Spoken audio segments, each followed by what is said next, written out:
हाँ, प्यारे बच्चों, मैं Mohammad Kumar, assistant professor of economics, government college Haryana से बीकॉम फर्स्ट ईयर की कक्षा के लिए जो आज टॉपिक है वो है law of diminishing marginal utility. Law of diminishing marginal utility, घटती सीमांत उपयोगिता के नियम।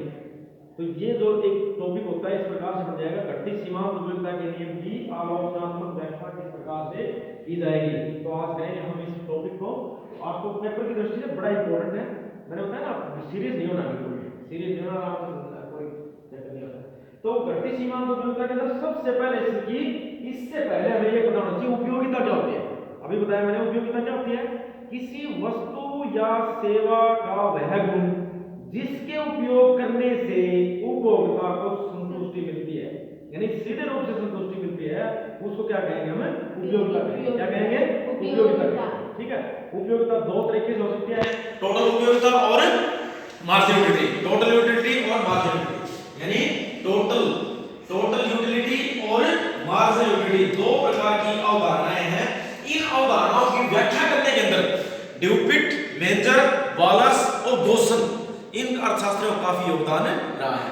और जो ये जेवंस है ना, जेवंस, इसने तो यूटिलिटी का बहुत पुराना अर्थशास्त्री माना जाता है। इसने पहले भी यूटिलिटी के ऊपर काफी नियम दिए हैं। ये जो नियम है घटती सीमांत उपयोगिता, ये गोसन ने दिया, इसलिए इसको गोसन का प्रथम नियम भी कहते हैं। घटती सीमांत उपयोगिता का गोसन का प्रथम नियम, गोसन का प्रथम नियम भी कहते हैं। गोसन बेसिकली इंजीनियर था, लेकिन इसके अंदर इन्होंने ये चीजें की थी। टोटल यूटिलिटी पूरी वस्तुओं की मात्रा से कुल उपयोगिता के जोड़ को। टोटल अर्थव्यवस्था में टोटल वस्तु कितनी हो? जैसे ये हो, मान लो ये तो टोटल एक वस्तु, दो वस्तु, तीन वस्तु, चार होगी, पांच होगी, छह होगी, सात होगी। टोटल वस्तु कितनी होगी? सात। सात से यूटिलिटी कितनी कितनी मिलती गई, टोटल यूटिलिटी कितनी मिलती गई, उसको क्या कहते हैं हम? कुल उपयोगिता कहते हैं। कुल उपयोगिता वो बढ़ भी सकती है, मैक्सिमम हो सकती है, और नीचे भी हो सकती है, घट भी सकती है। तो इस प्रकार से जो टोटल यूटिलिटी का जो हमारा कर्व आ जाएगा वो, जैसे यहां लिया हमने यूनिट ऑफ कमोडिटी, भाई यूनिट ऑफ कमोडिटी यानी वस्तु की इकाई, और यहां पर लिया हमने टोटल यूटिलिटी। तो टोटल यूटिलिटी कर्व है वो इस तरफ से आ जाएगा। कैसे आएगा? इस तरफ से। यानी अब पहले जैसे जैसे वस्तु की एक इकाई है तो मान लो 5 है भाई, दो इकाई है तो कितनी है? 9 है। इस प्रकार से तीसरी इकाई है 12 है, चौथी है ये है, और इस इकाई के ऊपर ये क्या होगी? 15 बन जाएगी। यहां पर क्या बचेगी? 15 के ऊपर बचेगी। यहां पर क्या बचेगी? ये जो टोटल यूटिलिटी है, यहां पर टोटल यूटिलिटी क्या पाई जाएगी? मैक्सिमम पाई जाएगी। क्या पाई जाएगी? मैक्सिमम पाई जाएगी। अब टोटल यूटिलिटी और मार्जिनल यूटिलिटी इससे निकलती है। Slope of total utility is called marginal utility.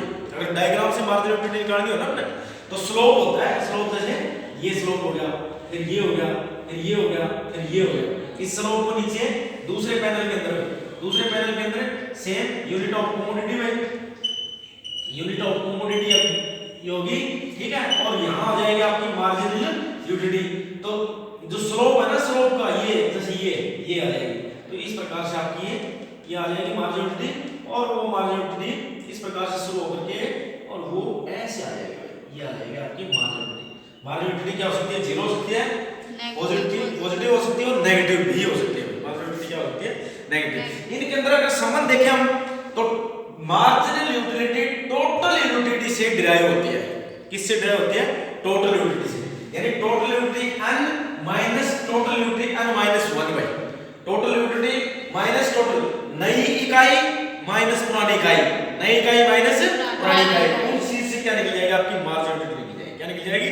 Marginal utility. जिसको सामने में आगे देखेंगे हम, टोटल यूटिलिटी जब बढ़ रही है, मार्जिनल यूटिलिटी गिर रही है। टोटल यूटिलिटी मैक्सिमम है, मार्जिनल यूटिलिटी 0 है। टोटल यूटिलिटी कम हो रही है, मार्जिनल यूटिलिटी नेगेटिव है। ये तीन इसके अंदर क्या कर सकते हैं? हम संबंध देख सकते हैं। समझ गए आप? ये तो थी बेसिक बातें। अब आते हैं हमारी भाई जो हमने समस्या थी आज की। आज का जो हमारा टॉपिक था वो था ये था कि घटती सीमांत उपयोगिता के नियम की आलोचनात्मक व्याख्या कीजिए। घटती सीमांत उपयोगिता के नियम की आलोचनात्मक व्याख्या कीजिए। मैंने बताया सबसे पहले परिभाषा देनी है, तो परिभाषा में पहले ये देंगे इस नियम का प्रतिपादन किसने किया। इस नियम का प्रतिपादन मुख्य रूप से ड्यूपिट, मेंजर, वालस, जेम्स और गोसन आदि अर्थशास्त्रियों ने किया। उनके अनुसार उपयोगिता गणनावाचक होती है। उपयोगिता क्या होती है? गणनावाचक होती है, जिसको संख्या 1 2 3 4 5 7 70 जो भी हैं उन संख्याओं के अंदर उसको क्या कर सकते हैं, हमें माप सकते हैं। समझ गए बात।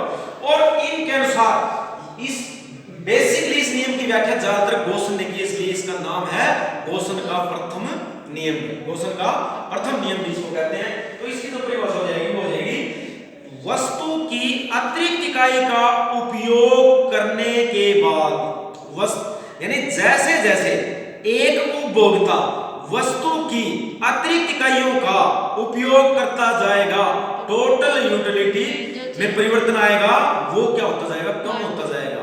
अर्थात एक उपभोक्ता जैसे जैसे वस्तु की अतिरिक्त इकाइयों का उपयोग करता जाएगा, सीमांत उपयोगिता घटती जाएगी। सीमांत उपयोगिता क्या होती जाएगी, घटती जाएगी।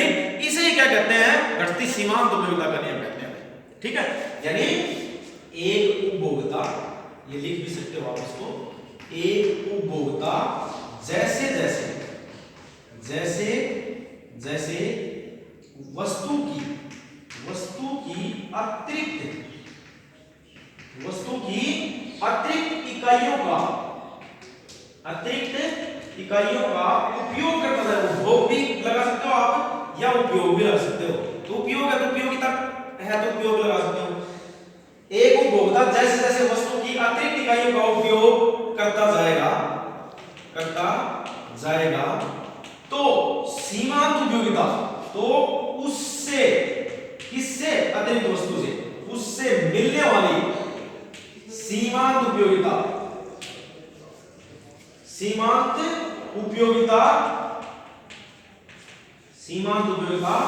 घटती जाएगी। सीमांत उपयोगिता क्या हो जाएगी, घटती जाएगी। इसे क्या कहते हैं भाई, घटती सीमांत उपयोगिता का नियम कहते हैं। इसे ही घटती सीमांत उपयोगिता का नियम कहते हैं। सीमांत उपयोगिता का नियम कहते, ठीक है, ये परिभाषा। एक उपभोक्ता जैसे जैसे वस्तु की अतिरिक्त इकाइयों का उपयोग करता जाएगा, सीमांत उपयोगिता क्या होती जाएगी, घटती जाएगी। इसे क्या कहते हैं, हम घटती सीमांत उपयोगिता का नियम कहते हैं।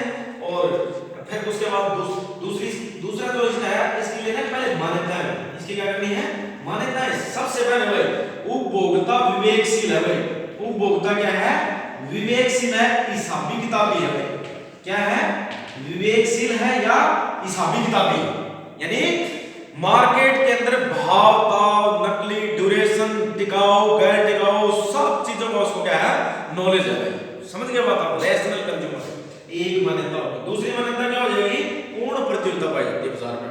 बाजार में चाहे वो साधन बाजार हो चाहे वो वस्तु बाजार हो, उसके अंदर पूर्ण प्रतियोगिता पाई जाती है। पूर्ण प्रतियोगिता मतलब होता है कीमतें दी होती है। कीमतें क्या होती है, दी होती है। तीसरी मान्यता यह हो जाएगी, कीमतें क्या होती है, स्थिर है। भाई चौथी मान्यता आय स्थिर है। भाई पांचवी मान्यता भाई उपयोगिता क्या है, गणनावाचक है। उपयोगिता को किस में मापेंगे, गणनावाचक में मापेंगे। उपयोगिता को गणनावाचक के अंदर मापा जाएगा। यानी 1 2 3 गणनावाचक में मापते हैं। 1 2 3 4 5 6 7 8 9 10 इस प्रकार से हम क्या करेंगे, हमें मापते जाएंगे भाई। और उसके बाद वस्तु का उपभोग उचित मात्रा में किया जाएगा, जितनी रिक्वायरमेंट है उतना किया जाएगा। जैसे मान लो मेरे को 1 गिलास पानी की जरूरत है तो मैं 1 गिलास पानी लूंगा, 2 नहीं लूंगा, ठीक है। और अगर चाय के कप 1 जरूरत है तो 1 रिक्वायरमेंट, यानी वस्तु की जो मात्रा है वो रिक्वायरमेंट के हिसाब से प्रयोग की जाएगी। और वस्तु का उपभोग निरंतर होगा। वस्तु का उपभोग, ये बड़ी इंपॉर्टेंट मान्यता है इसका। वस्तु का जो उपभोग है वो निरंतर होगा, कंटिन्यूस होगा, निरंतर होगा। जैसे मान लो कैसे, जैसे रसगुल्ला खाने वाले हो तो रसगुल्ला अगर मान लो मैं खा लिया एक आज, और एक खा लूंगा, कल एक खा लूंगा, परसों एक खा लूंगा, अगले दिन, तो उससे क्या यूटिलिटी, उससे बढ़ भी सकती है यूटिलिटी।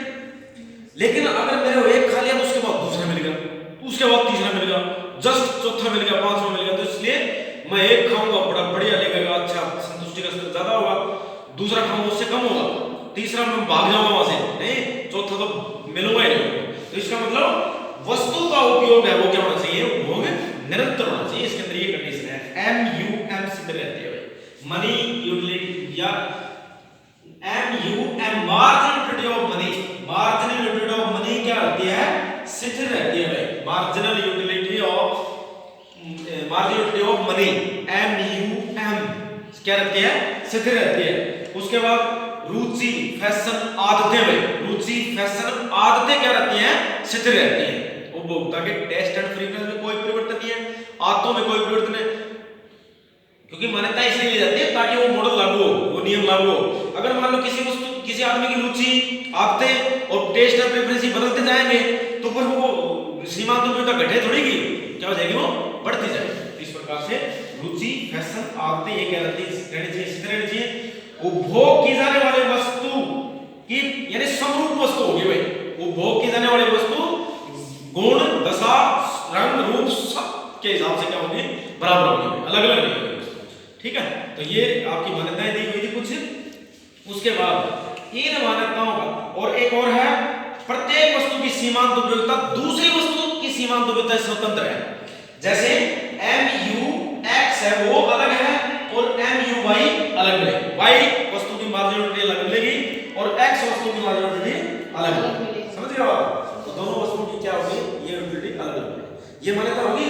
इसके बाद ये परिभाषा लिख सकते हो, उपरोक्त मान्यताओं के आधार पर, परिभाषा क्या लिख सकते हो, उपरोक्त मान्यताओं के आधार पर, उपरोक्त मान्यताओं के आधार पर जैसे जैसे, फिर ये से जैसे जैसे एक उपभोक्ता वस्तु की अतिरिक्त इकाइयों का उपयोग करता जाएगा, उनसे मिलने वाली सीमांत उपयोगिता यदि घटती जाएगी, उसे क्या कहते हैं, हम घटती सीमांत उपयोगिता का नियम कहते हैं। क्लियर भाई, ये तो परिभाषा लिख दियो आपने मान्यता में। अब इसके बाद इसकी व्याख्या, इसकी व्याख्या है वो सारणी और रेखाचित्र से। सारणी बिल्कुल आसान है, कोई इसके अंदर दिक्कत नहीं है, सारणी इतनी आसान है इसलिए एक सबसे पहले लिखा हमने, सबसे पहले लिखा वस्तु है, सबसे पहले क्या लिखा, वस्तु की इकाई, वस्तु की इकाई, यूनिट ऑफ कमोडिटी, ठीक है यार। उसके बाद यहां लिख ली सीमांत उपयोगिता, सीधा ही लिख दिया हमने, टोटल यूटिलिटी नहीं लिखी, टोटल यूटिलिटी भी लिख सकते हैं, कई बच्चे क्या है टोटल यूटिलिटी लिखते हैं उसके अंदर, तो वो भी लिख सकते हैं। ये मान लो वस्तु क्या है, x हमारी वस्तु क्या है, x है भाई, तो ये क्या हो जाएगी, मार्जिनल यूटिलिटी ऑफ x, क्या हो जाएगी, मार्जिनल यूटिलिटी ऑफ x। वस्तु की 1 इकाई, 2 इकाई, 3 इकाई, 4 इकाई, 5 इकाई है, ठीक है। 1 इकाई है तो सीमांत उपयोगिता कितनी है, 12 भाई, 2 इकाई कितनी है, 10, 3 इकाई कितनी है, 8 और 4 कितनी है, 6 और फिर 4, ठीक है। ये और भी आगे कर सकते हो आप इसको, 6 7, यानी ये कितनी आ जाएगी, 2, ये आ जाएगी 0 और ये आ जाएगी -2, ठीक है। यहां से भी शुरू कर सकते हो छोटा, जैसे मान लो 1 2 3 यहां से करें, यहां से करें 1 2 3 तो 6 से शुरू कर लो, कैसे कर लो, 6 6 4 2 0 -2, लेकिन बड़ा भी कर सकते हो आप इसको, बड़ा डायग्राम कर सकते हो। 1 पे 12 यूनिट बनी, वस्तु अतिरिक्त कौन सी हुई, जैसे 1 तो पहले वाली हुई, अतिरिक्त कौन सी हुई, अगली हुई, इसमें 1 + 1 है नहीं है, तो ये 1 अतिरिक्त है, इसमें 2 + 1 है तो ये अतिरिक्त है, इसमें 3 + 1 है तो ये अतिरिक्त है, इसमें 4 + 1 है तो ये अतिरिक्त है। ये जो अतिरिक्त इकाई का उपयोग करेंगे, इससे जो सीमांत उपयोगिता मिल रही है वो क्या हो रही है, घटती जा रही है। इसे क्या कहेंगे हम, सीमांत उपयोगिता, घटती सीमांत उपयोगिता का नियम इसे कहेंगे। क्लियर, समझ गए। इसको क्या कर सकते हो, डायग्राम के अंदर डाल सकते हो भाई, डायग्राम बिल्कुल सीधा फ्री हैंड खींचते हैं और इसके अंदर कई बार क्या करते हैं बच्चे, फोटा वगैरह रखते हैं तो उसमें रखने की जरूरत नहीं है भाई। यूनिट ऑफ कमोडिटी भाई, यूनिट ऑफ कमोडिटी या क्वांटिटी लिख सकते हो, यूनिट ऑफ क्वांटिटी या कमोडिटी एक ही बात है, ठीक है। क्वांटिटी लिख सकते हो, क्वांटिटी ऑफ x, क्या लिख सकते हो, क्वांटिटी ऑफ x भी लिख सकते हो, क्वांटिटी ऑफ x, यानी x, इसके ऊपर क्या लिख, x वस्तु लिख। तो जो मार्जिनल यूटिलिटी करा हुआ है वो हमारा इस प्रकार से आ जाएगा, ये जो होगा जैसे ये आएगा ऐसे, जैसे मान लो सबसे पहले क्या है, 12 यूटिलिटी, सबसे पहले कितनी है, 12 यूटिलिटी है, तो वस्तु की इकाई कितनी है, 1, यूटिलिटी कितनी है, 2 वस्तु दूसरी वस्तु की उपयोग की तो कितनी आई, 10 भाई, कितनी आई, 10। तीसरी इकाई की उपयोग किया तो यूटिलिटी कितनी आई, 8 भाई। चौथी इकाई का उपयोग किया तो कितनी यूटिलिटी आई, 6। पांचवी इकाई का किया तो कितनी आई, 4 और छठी इकाई का किया तो कितनी आई भाई, छठी इकाई का किया कितनी, 2, ठीक है। समझ गए बात आप, इस प्रकार से। और फिर उसके बाद छठी इकाई है, हमने थोड़ा डिफरेंस वो ले आया, डिफरेंस इसके अंदर, तो ये और भी आगे जाएगी, क्या हो जाएगी, और भी आगे। ये जैसे इस नियम की व्याख्या करो तो 0 नहीं है भाई। इस नियम की यदि व्याख्या करनी है आपने जीरो लेने की जरूरत नहीं है, इसकी यहीं तक हो जाएगी जैसे कहते हैं। ठीक है, इसको दोबारा देख सकते हो आप, इसको जैसे ये मतलब सीधा डायग्राम हो जाएगा ये, और ये लाइन आपकी ये जाएगी, यहां पर लिख दी क्वांटिटी ऑफ x वस्तु, क्वांटिटी ऑफ x वस्तु की x लिख दो, चाहे कोई भी वस्तु का नाम लिख दो। ठीक है, और यहां ले लिया हमने मार्जिनल यूटिलिटी ऑफ x।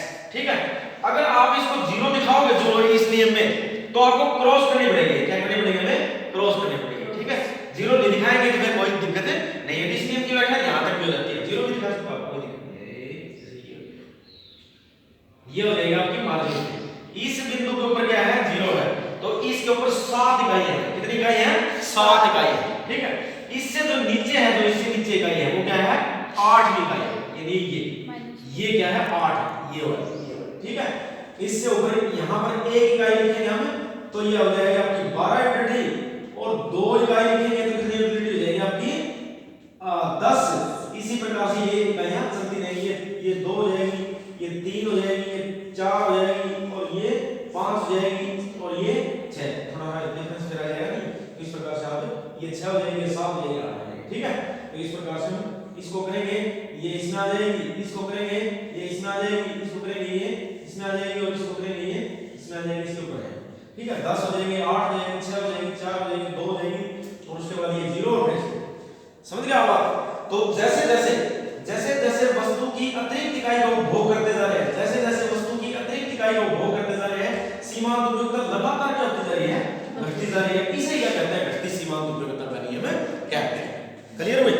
ठीक है, इसको आप पेपर की दृष्टि से अगर करो तो सीधा ही आप ये डायग्राम लिखो, यहां पर लिखो quantity of x, quantity of x वस्तु, और यहां पर लिख दिया मार्जिनल ऑफ x, तो सीधा ये marginal of x, marginal of x। ठीक है, अगर मान लो एक यूनिटी है तो 12 में, और 2 अगर 2 वस्तु करनी है तो 10 है, और तीसरी वस्तु करनी है हमने, ये डिफरेंस सेम होना चाहिए, यहां डिफरेंस अलग है, सेम डिफरेंस होना चाहिए। ठीक है, 8 है, और इसी प्रकार से ये तो a b c को मिलाने से, यानी a बिंदु b c d e f g h इन बिंदुओं को मिलाने से जो लाइन होगी वही लाइन क्या व्याख्या करती है, घटती सीमांत उपयोगिता के नियम की व्याख्या करती है। तो जैसे जैसे वस्तु की अतिरिक्त इकाई का उपभोग करते जा रहे हैं, सीमांत उपयोगिता लगातार क्या होती जा रही है, घटती जा रही है, उसे क्या कहते हैं, घटती सीमांत उपयोगिता का नियम कहते हैं। क्लियर भाई?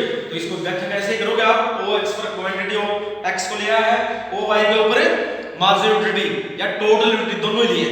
ठीक है, जब वस्तु की एक इकाई का उपभोग करे, सीमांत उपयोगिता 12 मिल रही है भाई, दूसरी इकाई का क्या है 10 मिल रही है, तीसरी इकाई का उपभोग क्या 8 मिल रही है, चौथी इकाई का क्या है 6 मिल रही है, इसी प्रकार सातवीं इकाई का क्या है 0 मिल रही है, आठवीं इकाई का उपभोग क्या है तो -2 मिल रही है। क्या मिल रही है, -2 मिल रही है। तो इसे a b c d इन बिंदुओं से मिलाने वाली जो रेखा होती है वही क्या करती है, घटती सीमांत उपयोगिता के नियम की व्याख्या करती है। क्लियर भाई?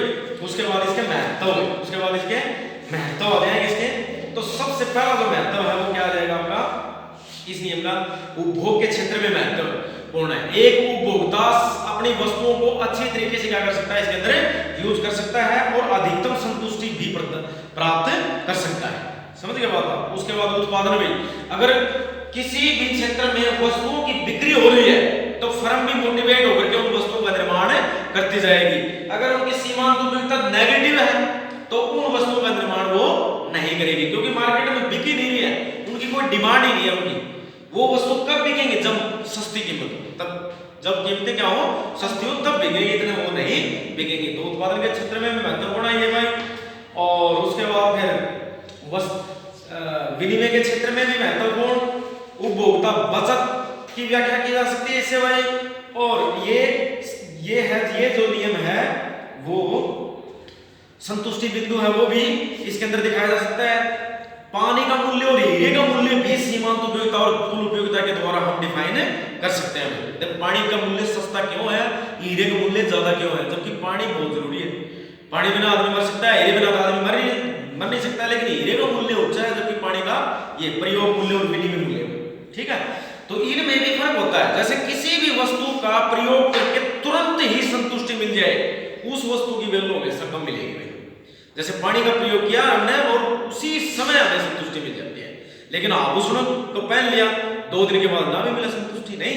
तो इस प्रकार से उनका जो विनिमय मूल्य है वो काफी ऊंचा मिलता जाएगा। प्रयोग मूल्य और विनिमय मूल्य होता है जिस वस्तु का ज्यादा प्रयोग है, प्रयोग करने से संतुष्टि उसी समय मिल जाए तो उसके मूल्य हमेशा कम पाया जाएगा, उसका मूल्य क्या पाया जाएगा, कम पाया जाएगा। ठीक है, तो ये था। उसके बाद ये घटती सीमांत उपयोगिता का जो नियम है इसके द्वारा मांग होकर भी ड्राइव कर सकते हैं।